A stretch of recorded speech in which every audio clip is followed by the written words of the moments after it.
Freak on a Sponge and Cryptic Clown, two names that would one day send shivers down the spines of world leaders. But back then, they were just two dudes, sharing laughs and bad hospital coffee in the dialysis waiting room. They bonded over their shared predicament, their failing kidneys forging an unlikely friendship.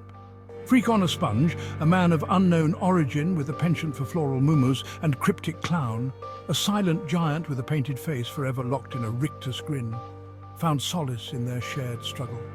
They'd spend hours discussing their dreams, their fears, their favorite brands of kidney-friendly broth. It seemed like nothing could break their bond. Little did they know fate had other plans, and those plans involved a rogue foot and a whole lot of geopolitical chaos. Their routine continued for months, a symphony of beeping machines and whispered jokes. Until one day, it all went wrong. A seemingly innocuous argument about the proper way to eat a banana escalated quickly. Words were exchanged, harsh and unforgiving. Then it happened. Cryptic Clown, in a fit of rage, kicked Freak on a Sponge, hard, right in the chest. The kick sent Freak on a Sponge hurtling backward, his trajectory seemingly impossible. He soared through the air, a confused projectile in a floral muumuu. He crashed through the hospital window, shattering glass and shocking everyone in the waiting room.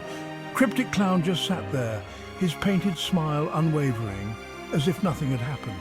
Freak on a Sponge, meanwhile, was on a ballistic trajectory.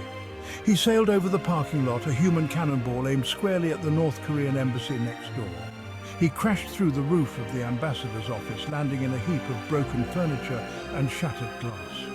The ambassador, understandably surprised by the sudden appearance of a large man in a floral muumuu, could only stare in disbelief.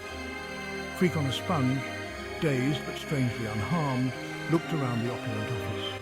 He had no idea where he was or how he got there. But one thing was clear, he was not in Kansas anymore. This was the start of his unexpected and utterly bizarre rise to power. News of the flying man who crashed into the embassy spread like wildfire.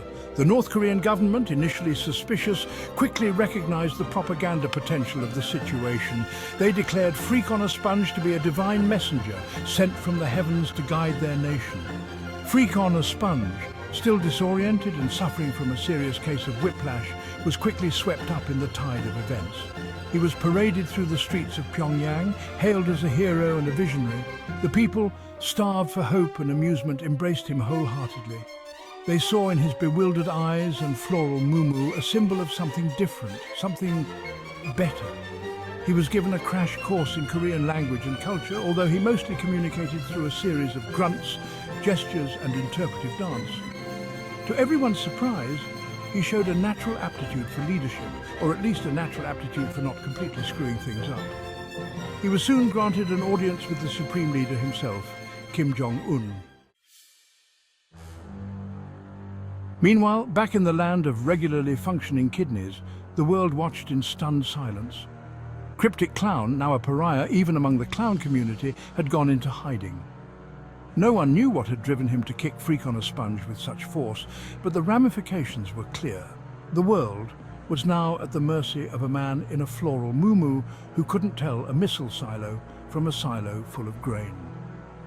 Enter the Nigerian Secret Service, a group not typically known for their involvement in international espionage, but hey, these were strange times.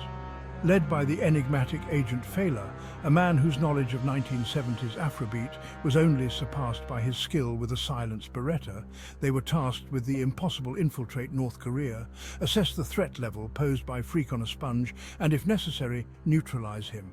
Their mission was fraught with danger. North Korea was a black box, a land shrouded in secrecy and paranoia. But Agent Fela and his team were not easily deterred. They were the best Nigeria had to offer, and they were determined to save the world, one kidney-friendly snack at a time.